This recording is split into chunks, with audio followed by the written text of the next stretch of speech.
Монгол Улсын одоогийн ерөнхийлөгч Батулга ерөнхийлөгчийн сонгуульд нэр дэвших хэрэгтэй юу?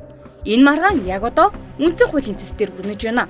Нэр дэвших хэрэгтэй байлгүй юм. Баяр хэлээд шүү дээ. Ягаад гэвэл энэ чинь хуулиар хоригдсон байхгүй учраас бид нар цорхойг нь гаргаж ирээд ингээд дэвшүүлэх гэж оролдоод шүү дээ. Монгол Улсын ерөнхийлөгч хэн томилдтыг? Уг нь бол ард түмэн сонгодог. Энэ сонгодог эрх маань одоо байх юм уу гэдэг асуудал нэгдүгээр асуудал байна. Үндсэн хуульд 6 жилээр нэг удаа сонгогдно л гэж байгаа. Тэгэхээр 6 жилээр сонгогдоогүй хэн ч нэр дэвшиж болно л гэж монгол хүн ойлгоо. Гэтэл зарим нөхөд маань жаахан өөрөөр уншаад маргаан гараад байх шиг байна л да. Тэгвэл энэ маргаан анх яаж эхэлсэн бэ? Улсын хурлын гишүүн Дорж ханд хуульч Үүр Цайхнар Монгол Улсын ерөнхийлөгчийг нэр дэвших эрхгүй гэдгийг ерөнхийлөгчийн сонгуулийн тухай хуульд тусгах ёстой хэмээн үзэж үндсэн хуулийн цэст хандсан. Зөвхөн нэг субъект рүү чиглэсэн. Тэгэл уралдаа эхлэхээс өмнө л тэнцээ нэг юм төрүүлч магадгүй нөхрийг хасаад авчвал өөрсдөө төрүүлчих гэнэ. Тэгээд намын дарга хүн бүр энэ асуудлыг гаргаж тавьж байгаа бол улс төрийн нөлөөлөх гэсэн арга гэж үзэхээс шаардлага байхгүй. Үндсэн хуулийн цэц хараат бус байж гагцгүй үндсэн хуулийг чандлан сахиулах манаачд нь байх ёстой. Гэтэл нэр бүхий улс төрчийн захиалгад маргааныг цэц хүлээн авч хилцэх нь зүйд хэр нийцэх вэ? Үндсэн хуулийн цэц бол дээр нь зөвхөн үндсэн хууль байх ёстой. Сов багш үг. Цэцэн дээр хөх тэнгэрвэ гэж. Цэц үндсэн хоёрхан асуудлыг шийддэг юм аа. Нэгдүгээр тэрийн өндөр албан шалтгаан 200 гаруй 300 хүн байдаг. Эдний үйл ажиллагаа үндсэн хуультай зөрчилж байгаа эсхийг шалгаж дүгнэлт гаргадаг. Хоёрдугаарт нь бол ердийн хууль тогтоомжууд дотор үндсэн хууль зөрчсөн заалт орж байгаа бол тэрнийг хяндаг. Монгол цэцэгч институт зөхгүй хамтын байгууллага. 9 гишүүн байгаа. Олон хороо шийдвэр гаргана. Үндсэн хууль зөрчсөгүй гэдэг тийм шийдвэр гаргана. Уг маргааныг цэцгийн баг суудлын хуралдаанаар хилэлцэж эцсийн шийдвэрт гарын үсэг зурх мөчөд үндсэн хуулийн цэцгийн гишүүн одоо 2 тус хурлыг хайж гарснаар уг шийдвэр нь албачаагүй байдаг. Гэтэл шийдвэр албачаагүй байхад дунд суудлын хуралдааныг зарлаж байгаа нь үндсэн хуулийн цэц хуулиа зөрчиж байгаа мэт ойлгомжгүй байдал үүсгэлээ. Дуулан шуугинд холбогдоход Монгол ардын нам авран хамгаалж үлдчихсэн. Цэцгийн гишүүн одоо 2 хуралдаан дуусаад шийдвэр гарах гарын үсэг зурхтар гараа авчиж. За одоо яаж вэ? Цэцгийн дээр гишүүний дээр Монгол ардын нам байна. Аль нь дээр нь ч тэр ягаад гэвэл дээрээс нь томилдог эзэн дурамтгийг хөдөлсөн. Ийм ч учраас улс төрийн хомдлоо хэлбэлээ гэж хэлээд байгаа юм шүү дээ. Тэгвэл нэг сонин юу гэхдээ тэр Солонгост тэр өсгөө хүнээ хомдлоод манай хүн 7-8 сая төгрөгөөр торгууллаа шүү дээ. Миний буй үндсэн хуулийн цэцэд хандаж 3 удаа өргөдлөгч үзсэн. Хамгийн урт нь 1 жил 4 сарын дараа надад хариу өгч байгаа. Ямар асуудлууд нь гэрлийн хурдаар явдаг. Баг суудлын хуралдаанаа хүртэл алгасаад хуулиа зөрчиж дунд суудлын хуралдаанаа зарладаг. юм шиг энэ Монголын түүхэнд байгаагүй. Шууд дунд суудлын хуралдаанаар орж явахгүй. Процессын хуулиудаа зөрчиж зогсохгүй ёстой цэвэр захиалга ирнэ.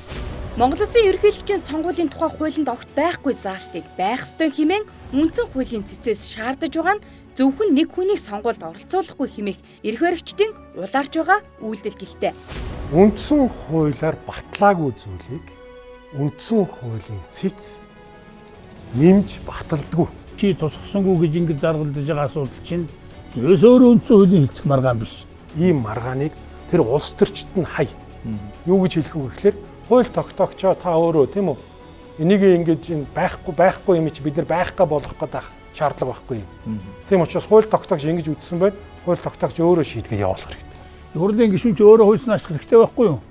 Хэрвээ тэр хүн өөрчлөлтийг гэж үздэг юм бол тэр ерөнхийлөгчийн сонгуулийн тухай хуулийн жил тэр заалтыг оруулж өгөөл асуудал их хурлаараа хэлцэж хийх хэрэгтэй байхгүй юу? Энэ талаас ингээд хараад үзэхээр нөгөө ерөнхийлөгчээр л оролдоод байгаа нь ил тарагдаад байгаа байхгүй юу? Ямар нэг хэмжээний захиалга зүйлчлэг явна даа гэж бодохоор үндсэн хуулийн цэцгийн гишүүн энэ дээр маргаа үсгэн явуулдаг байна. Өөрөөр хэлбэл үндсэн хуульд хориглоогүй. Нөгөө ерөнхийлөгчийн хуульд хориглоогүй шүү дээ. Тэр зүгийг энэ хориглосон юм шигээр тайлбарлах гэж маргаа үсгэж. Маргаан үсгэнэ гэдэг бол цэц өөрөө буруу байр суурьнаар байна л гэсэн үг л дээ. Зүгээр л хуулиа барьчихл гэж. Илүү дутуу юу ч шаарддаг. Энэ үйлдэл нь үндсэн хуулийг уландаа гიშгэлж эрх баригчдын хүслийг гүйцэлдүүлэх далд санаа агуулж байгаа гэдгийг учир мэдэх хүмүүс тайлбарладаг. Өөрсдөө хүчээр Монгол Улсын ерөнхийлөгчийг томилох гэж байна. Үндсэн хуулийн дээрээ цэцгийн гишүүд нь өөрөө гიშгдсэн. Эднийхээ толгой дээр нь хурлан суудсан. Хурлын толгой дээр нь улс төрийн намын очоо суудсан. За улс төрийн намд нь ямар улсууд очиж байгаа гэдгийг төм олон мэдж байгаа. Энэ удаагийн сонгуульд ялагдаж болохгүй гэдэг үзэл бодлоор нэвт зэвсгэлцсэн. Үндсэн хуулийн эцэст маргаан хянаж төрөлх тухай хууль бусад бүх процессын хуулийг зөрчигдөл бэлэн улс төрийн эрх баригч бүлэглэл байгаа нь л хамгийн ихтэй. Үндсэн хуулийн цэцэн гишүүдээ амьдрал намаас хамаарч байна гэсэн үг шүү дээ. Цэц бол дахиад хэл. Улс төрчдийн нохоод барьдаг мод биш ээ. Энийг бол би харин төрийн тэргүүн гэдэг талаас нь. Тэрнээс надад тэр Баттулга гэдэг хүнийг өмөрсдөл байхгүй. Би аль ч намын гиш биш. Насаараа төр зүтгэсэн. Надад энэ нэг улс төрийн хүчин нөлөөнд автагдах тийм карьер хөөцөлт шаардлага байхгүй. Өнөөдрийн үүссэн маргааны гол асуудал нь одоогийн ерөнхийлөгч нэр дэвшгүй үгүй юу гэдгээс илүү үндсэн хуулийн цэц аль нэг намын захиалгаар үйлчилдэг болох жишг цаашдаа тогтчих вэ гэдэгт үе үеийн хуульчид анхаарлаа хандуулж байна. Та нар цэцгийг өөрчилж тийм байлээ. Дараагийн шатнд яг ийм байдал тогтно. Энэ болгон чинь эвдээд нураагдаад байхаар улс орон хуйлгүй болно. Хуйлгүй бол яадаг гэж бусдын эдш болдог. Хэрвээ энэ янзаараа байх юм бол цэц байхгүй бол. Энийг өнөөдөр гүн билэг хэлж байгаа байж болно. Магадгүй 3-4 жилийн дараа бүр их олуулаа ярьж ирмэ. Манай хуульчид нар ингэж л ажиллах юм бол энэ төрийн жолоог барьна гэж ямар юм байх вэ өөр юм. Ингэж болох юм уу? Энэ том асуудлын дэргэд тэр хэн ерөнхийлөгч нэр дэвших ямар амаатай. Жишээлхэд 1992 онд үндсэн хууль батлаад 93 онд ерөнхийлөгчийн сонгуул явуулсан. Ерөнхийлөгч очроод 97 онд дахиад нэр дэвших үед энэ хүн урд нь ерөнхийлөгчөөс одоо 2 дахь дэвш болохгүй бас хэд яриа гарч л байсан.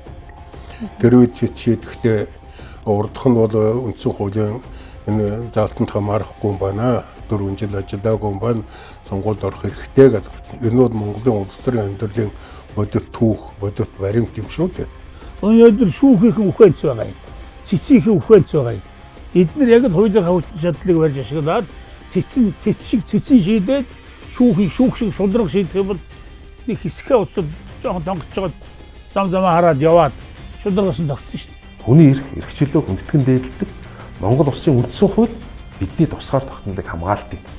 Үндсэн хуулийн манайчийг намд үйлчлэгч болгох юм бол энэ улс орнд тусгаар тогтнолж аюул учрах юм.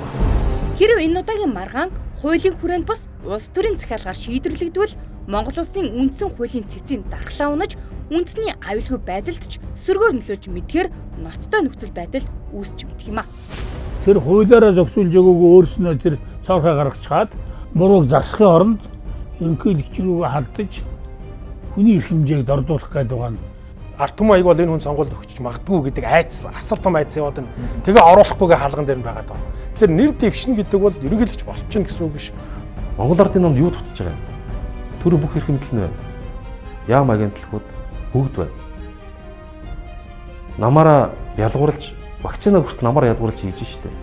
Дархлаачсан хүн хүртэл байна. Одоо юу дутаад байгаа? Заавал чи хуулийг эвдлэхгүйгээр сонгуульд ороод ялал та.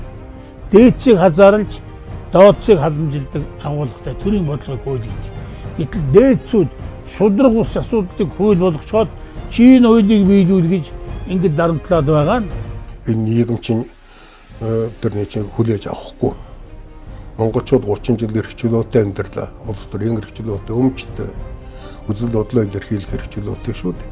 Энэ нөхцөлд хэрвээ ингээд бүх юмыг нэг намын байр сууриас шийднэ гэх юм бол энэ сүлдээ улс нийгмийн хурц сөргөлдөөнд хямралд хүргэж болох талтай. Ард түмний хартаа байхгүй төр иргэнтэлж. Үндсэн хуулийг заавалчгүй ингэж цэцгийг эвгүй байдалд оруулахгүй өөр гэдэг цэцгийн гишүүдийг ч гэсэн дарамтлалгүй хуулиараа шийдэх гэл орчихгол доо. Хууль ёсондоо итгэлтэй. Өөрсдөө хүчин нөлөө мөнгөнд одоогийн ааг омогтой яртай байгаадаа итгэлтэй. Өнгөрөх хурдар сарын 25-ны өдөр эрх баригч нам төрийн цагдаагаар хамгаалуулж төв талбайд төлбөртэй гэмээр жагсаал зохион байгуулсныг ард түмэн бүгд мэднэ. Гэтэл иргэд өөрсдийн эрх ашиг үзэл санааныхаа төлөө эвлэлдэн нэгдсэн иргэдийн жагсаалд төрийн цагдаа хэрхэн халддгийг та харж байна. Энэ бол эрх баригчдын үндсэн хуулийн цэцдэх маргааныг өөрийн захиалгаар гүйцэлдүүлэх гэсэн далд санаа агуулсан хүч төрсөн үйлдэл гэлтэй. Энэ бол хууль тогтоогчийн эрхийг булааж авч байгаатай адилхан болно. Энийг бүр хатуу хэлээ. Энэ бол эмгэнэл болно. Ямар асуудал шийдэх нь гэдгийг сонирн байна.